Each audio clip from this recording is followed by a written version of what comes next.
Hello, I'm Mary Marchbanks, founder and executive director of the Horton Foote Prize, and it's my pleasure to welcome you to the Prize's 2020 online awards ceremony. While we miss gathering together in person, it is a privilege still to be with you all in this way, honoring and celebrating our winning playwright. The Horton Foote Prize and our family's foundation seek to honor and celebrate the American playwright and the essential role they play in our society. Through the imagination of the playwright, we are able to better understand who we are, where we came from, and if not where we're going, at least how we might endure when we get there. The depth and richness found in Horton Foote's seemingly simple stories of small-town American life is deeply profound. Throughout his 70-plus year career, Horton was courageous in his refusal to alter his style of writing to suit a prevailing fashion of ever-shifting times. As he told Alex Witchell of the New York Times in 1995, "I picked a difficult subject, a little lost town no one's heard of or cares about. But I'm at the mercy of what I write. The subject matter has taken me over." It is our hope that the Horton Foote Prize inspires and encourages playwrights to stay true to their own unique voice, to be at the mercy of what has taken them over, that which cannot be shaken, ensuring for us all an original and authentic American theater. Now, here to share the selection process, an advisory board member to the prize, as well as a 2020 judge this year, award-winning playwright and director Che Yu. Resident theaters throughout the country, all with a strong history of producing new work, were invited to nominate an original work of exceptional quality for consideration. The work could be either a produced or unproduced play. Any produced works had to premiere within the 2018-19 and 2019-20 seasons. A national reading committee of 20 theater professionals read each entry multiple times, followed by a selection committee of 7 reading the top 10 plays, recommending the final 4 plays to the judges for their deliberation. In addition to myself, the judging committee included Playwrights Horizon's artistic director Adam Greenfield, Baltimore Center Stage's artistic director Stephanie Ibarra, and was led by our 2020 judge chair, award-winning actress and producer, and the foremost interpreter of her father's work, Miss Holly Foote. I want to thank Mary Marchbanks for creating the Horton Foote Prize and for all of her dedication and hard work over the years. I also want to thank Valerie Ross for coming on board as the administrative director and for helping Mary with the prize. Lastly, I want to thank my wonderful co-judges on the prize this year, Che Yu, Adam Greenfield, and Stephanie Ibarra. It was delightful working with them, and I really appreciated their hard work and dedication and their willingness to collaborate and contribute so enthusiastically. My father, Horton Foote, loved the theater. The theater was his true home. Having a playwright selected for a prize in his name that encourages writers to keep writing for the theater would have meant the world to him. My family is thrilled this year that writer will be Lloyd Suh for his play, The Chinese Lady. The Chinese Lady is an elegantly constructed play. In its deceptive simplicity, it encompasses a sweeping history of the Chinese experience in America that most Americans never learn about. Told with humanity and humor, this play haunted me. Based on a true story, Suh gives an intimate portrayal of the first Chinese woman brought to America at age 14 and put on display like an exotic bird in a cage. Exploring and imagining the life of his protagonist, Ah Fong Moy, and her interpreter, Ah Chung, and what it means to be an immigrant in the United States, even an unwilling one, Suh exposes the disconnection and the beauty of the immigrant experience. He raises questions and prompts us to examine our own complicity in this experiment, which we call the United States of America.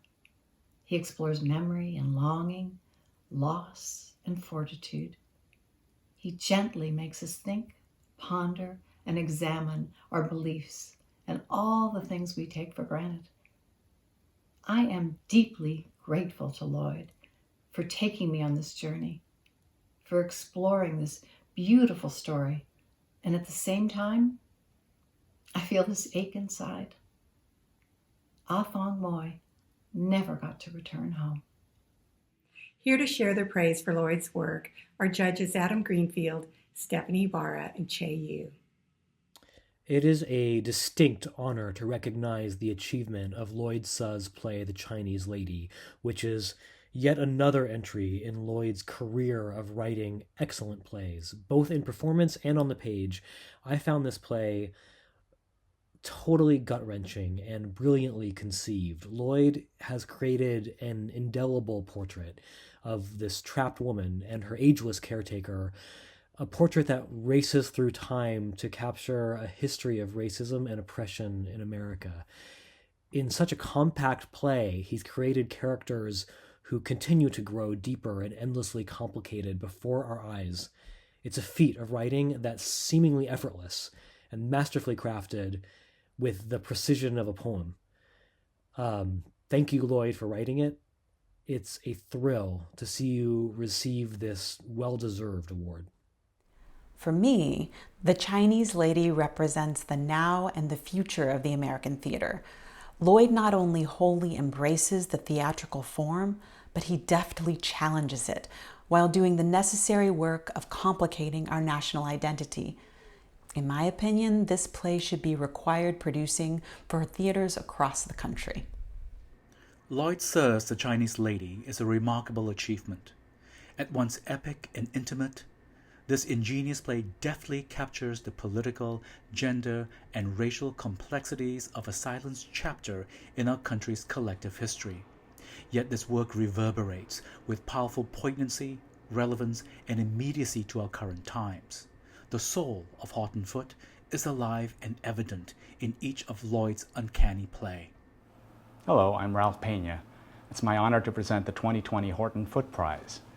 Commissioned by Mayi Theater Company, The Chinese Lady began its journey as a co-world premiere, first opening at Barrington Stage Company, followed by an off-Broadway production presented by Mayi Theater Company in New York in November 2018. It continued with critically acclaimed productions across the country throughout the spring of 2019 and the 1920 season. The pandemic shut down a production at Long Wharf Theater days before its first preview. But with slated productions planned in 2021, we look forward to its continued journey. I watched Lloyd grow to become the smart and nimble writer he is today, and I have seen him mentor new generations of young playwrights with boundless generosity. I am lucky to know him, and it's my pleasure now to introduce the 2020 recipient of the Horton Foote Prize, Lloyd Suh. Hello, everyone. Thank you so much. I am so grateful and completely overwhelmed for a lot of reasons. It's really humbling to be given this kind of life-changing support at a time when so many people are struggling in our industry and throughout the world. And to be honored with an award named after Horton Foote is especially moving. When I was just a few years out of school, I had the very unlikely opportunity to spend a little time with Horton. He was working on a new play at Ensemble Studio Theater, and I somehow got a chance to be in the room with him. And I remember really vividly the kind of grace and gentleness and generosity that he's famous for. But what I remember the most was his complete joy at being in the room, at working on a play with other theater makers and being together and sharing stories. And so in that spirit, there are a lot of people that I want to thank for making my work a joyful kind of work, especially the people who have been in the room with me on this play in particular. And that starts with everyone at Mayi Theater Company, of course. especially Ralph Pena for commissioning and producing and directing this play, to Shannon Tayo and Daniel Isaac, Georgia Lee, John Norman Schneider, Lisa Helmy Johansson, Maya Dralis, everyone at Magic, Loretta, Sonia, RB, Will, Mina, and everyone who's supported or worked on bringing the story of Afang Moy to the stage in all its various incarnations. Of course, I want to thank Graham Gillis and Billy Carden at Ensemble Studio Theater, and the late, great Kurt Dempster for making it possible for me to have met Horton. And enormous gratitude to Mary Marchbanks and to Hallie Foote, Stephanie Ibarra, Che Yu, Adam Greenfield for selecting The Chinese Lady. I also want to thank Beth Blickers, Mia Katikbak, the Old Lark A-Pod of Nisi Aya, Andrea Hebler, and Krista Williams, and to everyone at the Mayu Writers Lab, especially Kimberly and Ray Pamamat for being the very first people to read this play. And a special thank you to my family, to my parents, to my wife Jeannie, to my kids Matilda, Elliot, and Lewis. And just to say that Horton Foote's work and his life were rooted in family and in community, and centered on values of resilience and quiet dignity, and the profound impact of real kindness. And I just really hope that I'm somehow able to live up to that example. And I thank you from the bottom of my heart to the legacy of Horton Foote. Congratulations to Lloyd Suh. In addition to $50,000, Mr. Suh will be receiving a limited edition print of Keith Carter's iconic photograph of Horton Foote, the same photograph that permanently resides at the Smithsonian Institute's National Portrait Gallery in Washington, D.C. Thank you for having joined us in honor of Lloyd Suh and in celebration of his winning the 2020 Horton Foote Prize for Excellence in American Theater for his outstanding play, The Chinese Lady.